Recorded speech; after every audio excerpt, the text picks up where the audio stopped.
So, as part of our ongoing leadership series, today we're going to talk about how to build trust as a leader. It's such an important topic for each of us.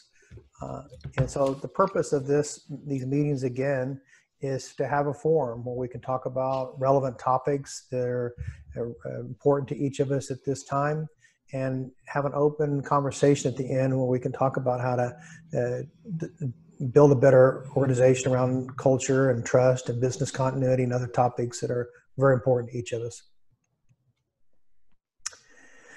The presenters today, I'm Mark Johnson again, and my expertise is in technology and process improvement for organizations.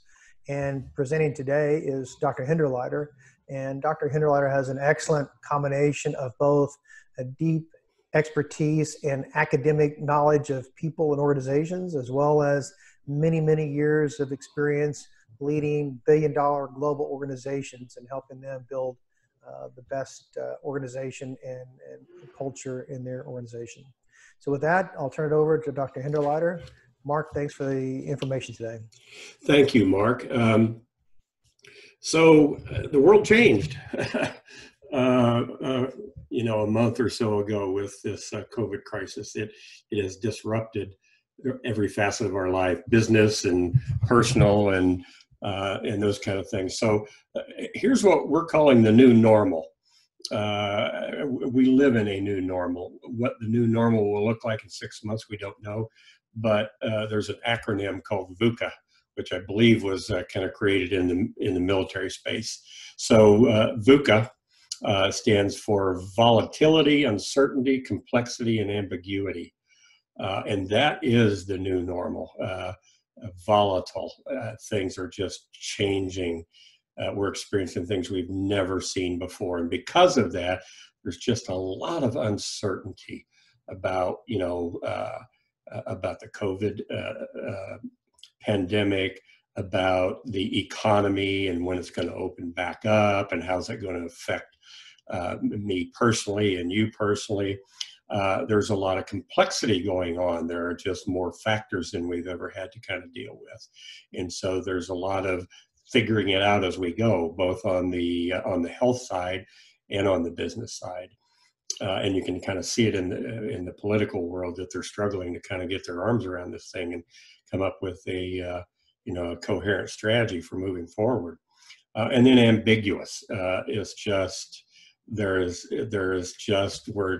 just this fog of ambiguity and what's true and what's not, and what's tomorrow going to look like, and how are we going to navigate this thing. So that's the new normal, that the acronym VUCA. So why even talk about that? It's because leadership is more important than ever to navigate this new normal of uncertainty and ambiguity and volatility and complexity. In my 30-plus year business career, leadership has always been important and utterly critical. I think it's even more important now to help individuals and companies and industries navigate this thing and survive it and even thrive through it. And so one of the really critical things that Mark and I have talked about that's a critical element of leadership during these times is trust. Trust is so important. It's an important element of leadership. It's an important element of organizations. And so we know that intuitively. We know trust is important in our personal relationships. We know it's important in leadership. We know it's important with our customers and our clients. We know that intuitively, but there's really some pretty solid data that talks about why trust matters and what a difference maker it can be. So Watson Wyatt is a big HR consulting company that's been around a long time, highly respected. One of the things they found in some research that they have done is that studies show that companies with high trust cultures outperform companies with low trust cultures almost 3 to 1 in all the kind of traditional performance metrics, profitability and stock price and shareholder value and and those kind of things. And so it's not a little difference maker, it's a big difference maker. Better execution, Franklin Covey, a company that I followed for a long time. In fact, I met Stephen Covey many years ago. And so one of their core programs at Franklin Covey is the 4 disciplines of execution. And so execution is a thing that they do a lot of research in and a lot of teaching and best practices in. And the research that they've done shows that companies with higher trust cultures perform higher in every measure of execution that they measure. Accelerated growth. So I'll just talk for a minute about my own personal experience. So while this kind of ties to number 1, increased performance, certainly includes growth. Here's my own experience. I call it the tale of 2 cultures. In my 30-year career, before I went out on my own as an executive coach, I worked for 2 companies, one for 22 years, one for 10 years. And it was the same movie. So it was my career 1 and my career 2. It was a sequel. So the first career, worked for 22 years for a company. We had a great culture, a very kind of family atmosphere. Leadership was very respected. They were people of high integrity. And so the trust in that organization, the culture of trust was very high. And so not surprisingly, the performance followed. For the 22 years, for most of those 22 years, it was a company that grew. It was profitable, paid nice bonuses, and the retention was really high. So it was a company with a great culture and great financial performance. And then a change in leadership. And that leadership that came in from the outside did not respect the existing culture and really worked to kind of make a lot of change. And basically what they did was destroy the culture. And the financial performance followed. In fact, that company's performance went from stellar to poor to out of business. And a whole lot of that had to do with they just crushed the culture, destroyed the culture with the new leadership, and financial performance followed. So I have lived that. I lived it a second time, working for another company where I was the head of HR, senior VP of HR. And for 7 of those 10 years, it was the same story. Senior leadership was highly respected. We had a great culture. Trust was high, and financial performance was solid. It was profitable, and and the company grew. And then change in leadership, and the same story. New leaders didn't respect the culture, acquired a couple of competitors that had different cultures that just didn't blend well. So the culture went downhill, and so did the financial performance. So for a little bit of before and after for this second company that I'm talking about, that company had like 52 consecutive quarters of profitability. 52 consecutive quarters, like almost 13, 14 years. And then the new leadership came in, and it didn't take long to really damage the culture and the financial performance. So under the new leadership, it's about 15 or 16 consecutive quarters of being unprofitable.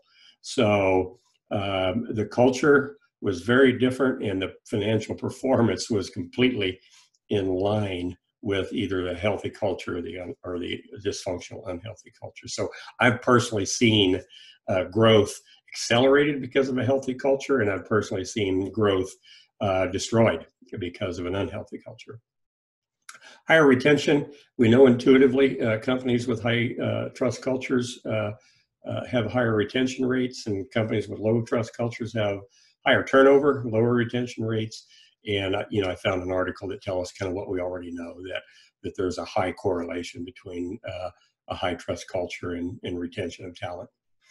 And then the last kind of just data point is from Stephen M.R. Covey, who's the author of a best-selling book for many years now called The Speed of Trust. And in his research, and the case he makes in the book, is that high trust cultures pay a dividend, and the dividend is profitability. and growth and employee retention and collaboration and customer retention and those kinds of things. And low trust cultures pay a tax in terms of turnover and lower profitability, lower stock prices, and those kind of things. So Covey does a really good job of really putting some strong business metrics to that are associated with the level of trust. So what's culture? What's it even look like? It's really how do people behave collectively is really kind of the straightforward, simple definition of culture. So when I do leadership workshops, which I do a lot of and have done for many years, this is always kind of a flip chart exercise that I do. I'll have people go to a flip chart and write down. So here's kind of how I position it. If you put a GoPro, camera on your baseball hat and just walked around a business with a low trust culture without interacting or judging what's going on, but just watching, as a camera would watch, observing as a camera would observe, what would you see? And then I'll have people go to a flip chart and do the opposite. If you had a GoPro hat on and walked around a company with a high trust culture, what would you see? And so that's always kind of a great exercise. And I always get kind of the same answers back. What you're going to see through your GoPro in a low trust culture is body language, where people just look kind of beat down. People aren't collaborating. They aren't smiling. They're not kind of working together and helping each other. They're kind of staying in their office and staying in their cubicle. There's no innovation going on. People aren't trying new things because that low trust culture, all the behaviors have at their foundation basically fear, or just people are just resigned to this is the way it is. So I'm just going to kind of put my time in. Versus a high trust culture is exactly the opposite. You see just a lot of energy, people smiling, people collaborating, people kind of solving problems together, people taking risks, intelligent risks, innovation, and those kind of things. And so it's what you call the eyeball test. Yes, you can get metrics and data, but just if you use your eyeballs and just watch what's going on, they're two different movies that we see in a low trust culture and a high trust culture. And one of the things I always ask people is, when you walk into a business that has a low trust culture, how long does it take you to figure out that there's a negative energy going on here? And the answer is usually about a nanosecond. And so the kind of the same question in the high trust culture. If you walked around a business with a real high trust culture, how long would it take you to really get it that that's what's happening? And it's kind of the same thing. It's almost instantaneous because it's just, as one workshop participant said, it's palpable. So we get it that high trust cultures outperform low trust cultures. We get it that they're more fun to work in, that we're more engaged, that we would certainly prefer to work in a high trust culture, and so would everybody we know. But how do we create that? What are the actual dynamics and behaviors that build trust? If trust is so important, how do we do that? And so this is kind of some of the stuff that is in Covey's book called The Speed of Trust, and some of it's just my own experience from what I've seen, what I've done well, mistakes that I've made, just watching other leaders do things well or do things poorly. So this is not the complete list of how the things we do to build trust, but if we get most of this stuff right, we're going to have a pretty good culture. So straight talk. We just tell the truth. We talk to each other without spin or without softening things or over dramatizing things. I think that's a word, being overly dramatic. It's just straight talk. That when I say something to you, that that's the straight stuff. And when you say stuff to me, that it's the straight stuff. What I would say that should come along with straight talk is just a healthy dose of respect, because sometimes straight talk can be, you know, kind of mean-spirited. So straight talk delivered with respect builds trust. You know, keeping commitments builds trust. Not keeping commitments damages trust. Delivering results, whatever you're responsible for, whether you're in IT or HR or operations or sales or some kind of support function, we personally build trust inside the organization to the degree that we deliver results that are expected. That builds trust. Here's a Stephen Covey thing that I have to keep getting better at. It's listen first. Listen, not just listen, but listen first. Understand somebody else's point of view, and then we can kind of express our point of view. And Covey said that's a big trust builder, and I find that to be true also. So listening builds trust. Not listening, pretend listening, fake listening, damages trust. Owning mistakes. You know, we're all human, right? We're all human. And so the best leaders that I've ever worked with, and what I've tried to model, is when I make a mistake, I just own it. And people just respect that. That builds trust. You know, nobody expects perfection. None of us are. But the other side of that coin is when people make excuses and play the blame game. You know, we don't respect that. And people figure it out pretty quickly, too, that when somebody tries to pass blame for something that they should own, it takes us a couple seconds to figure out that, you know, there's an integrity thing going on here when that leader won't own their own mistakes. Being transparent.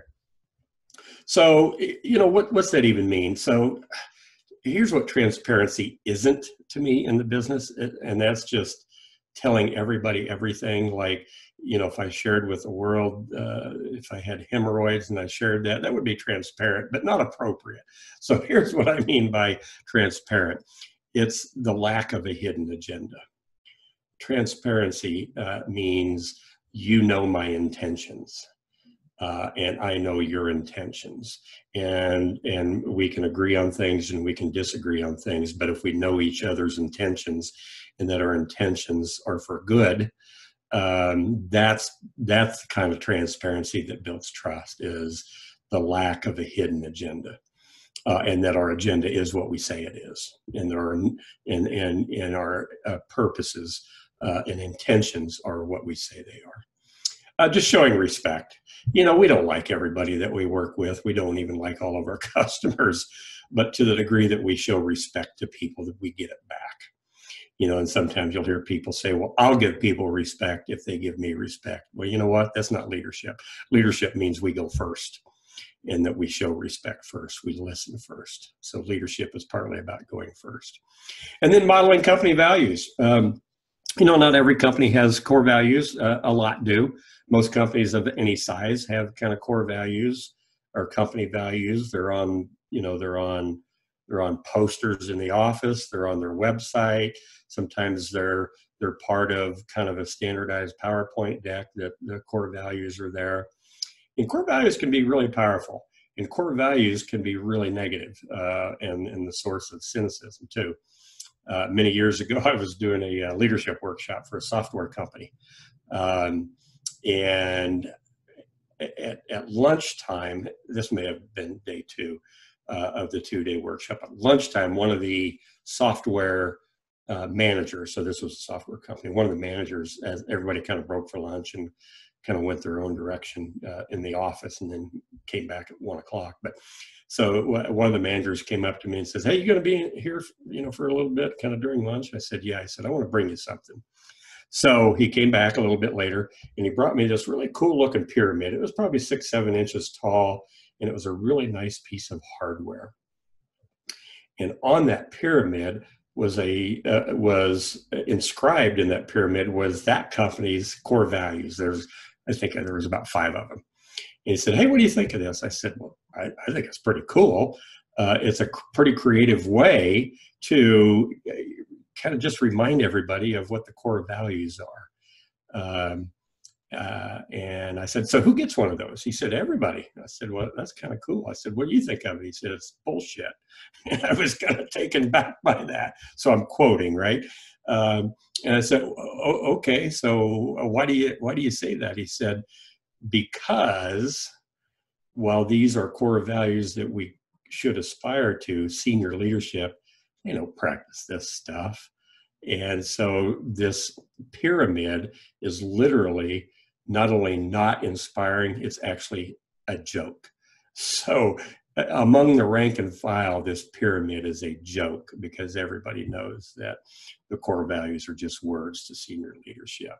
So all of these are the behaviors that can build trust, but when we don't do these things well, we can damage trust. Mark and I were talking kind of before we started recording this, that, one of the things I have asked people to do is just kind of rate yourself 1 to 5 on each of these things, 5 being consistently do them well, and 1 is consistently don't do them well. And so most leaders would give themselves high marks on these. But that doesn't mean their team would give them high marks. So one of the things that we have to do to build trust is kind of hold each other accountable for modeling these behaviors and providing coaching and feedback for when we don't. So these are things that we can all do as leaders. We can't always control what the organization does, but we can control how we behave. And to the degree that we do these things, we will personally build trust, and will serve as models that people will follow.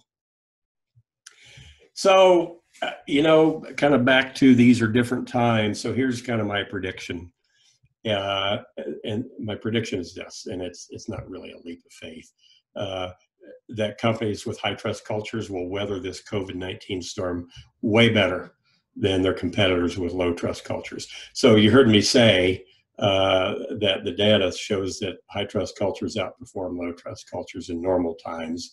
I think that will be even more exaggerated during this COVID-19 crisis.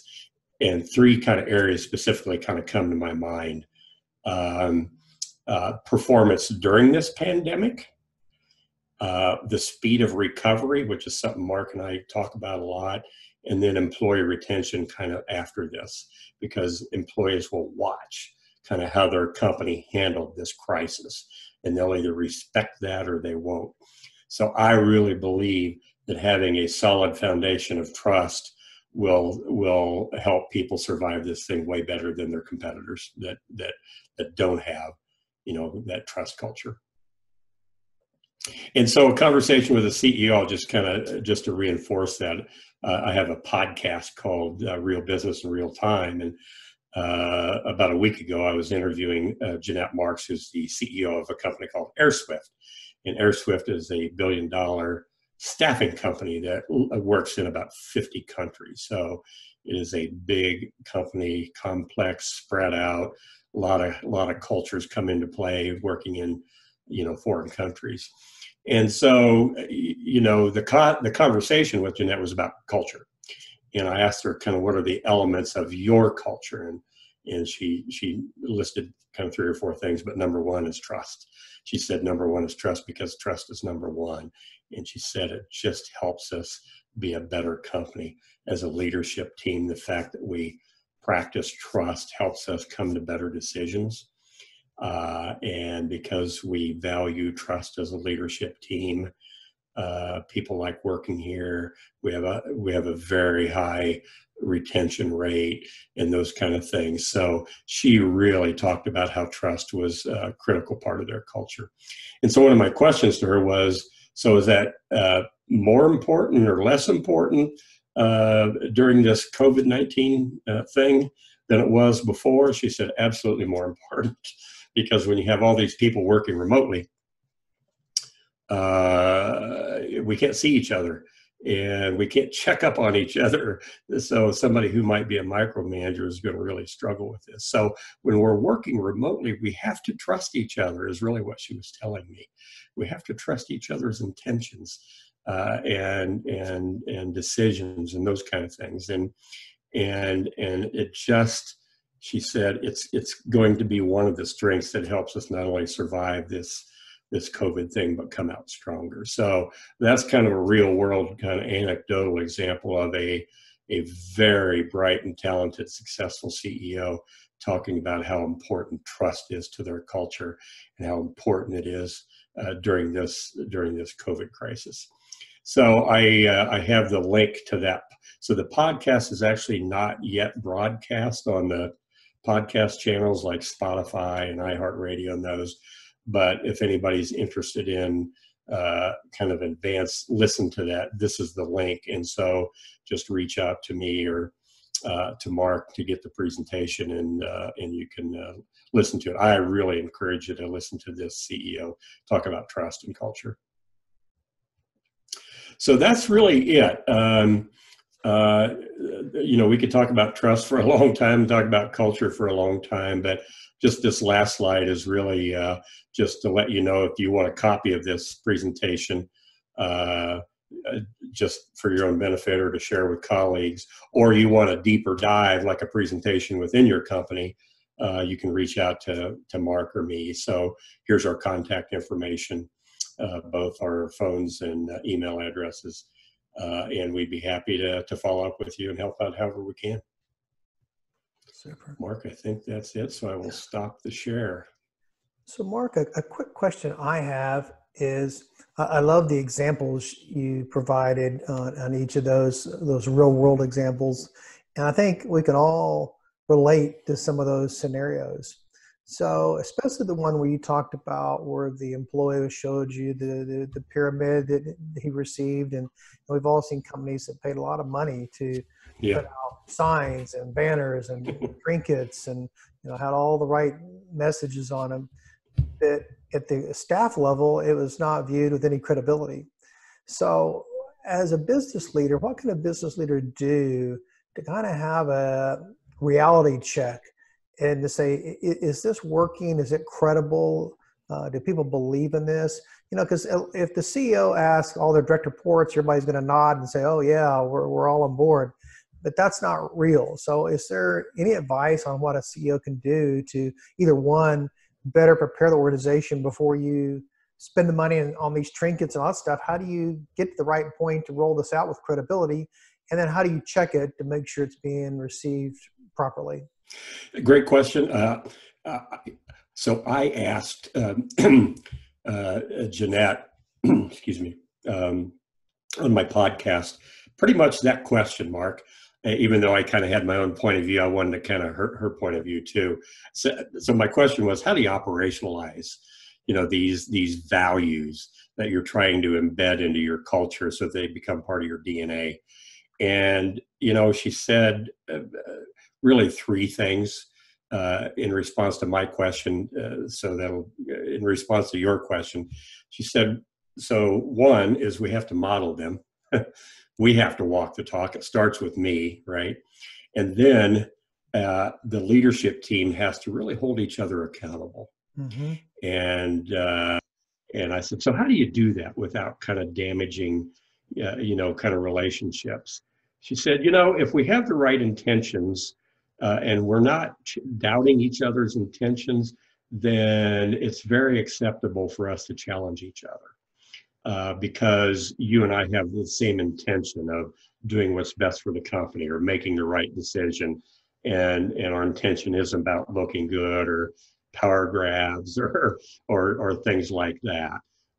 She said, so it starts with kind of walking the talk. It's the next thing is holding each other accountable on leadership teams. She said, she said, we do an annual survey. So that's really kind of, she says, the reality check is, she said, we've got people spread out all over the globe. So while in one office, we may have, a culture that's high in trust, but that doesn't mean, 5,000 miles away, it's going to be the same thing. And while I travel a lot to all the offices, she said, we need data. So doing good culture surveys, Mark, and I've done that as the head of HR, is really a way to kind of check ourselves that are we as good as we think we are. And and so my experience with doing those kinds of surveys, and we can certainly help our clients with that, is really important to just really check ourselves. And then if I could just kind of talk about what Jeanette was telling me, is you got to do more than do a survey. Because if you ask people their opinion and don't do anything with it, it just makes them mad. And that's been my experience too. So she said, so every survey we do, we really analyze the data and figure out what we want to address that feels like it's really critical. And then as a leadership team, we take it on. And so that's what this CEO told me. And that's also my experience is we model it, we teach it, we hold each other accountable for it, and then we do a reality check by doing some surveys and really finding out if we are as good as we think we are. And in areas that where we come up short, that we mitigate and we take seriously and we go after and take some action. That's great. Thank you, Mark. I appreciate Yeah. that. Well, we're at our 30-minute mark, so I'm going to stop the recording. And again, if anybody would like a deeper dive into this, feel free to call Mark or myself, and we're glad to provide you a copy of this as well. I'm going to go ahead and stop the recording and look forward to our next session next week.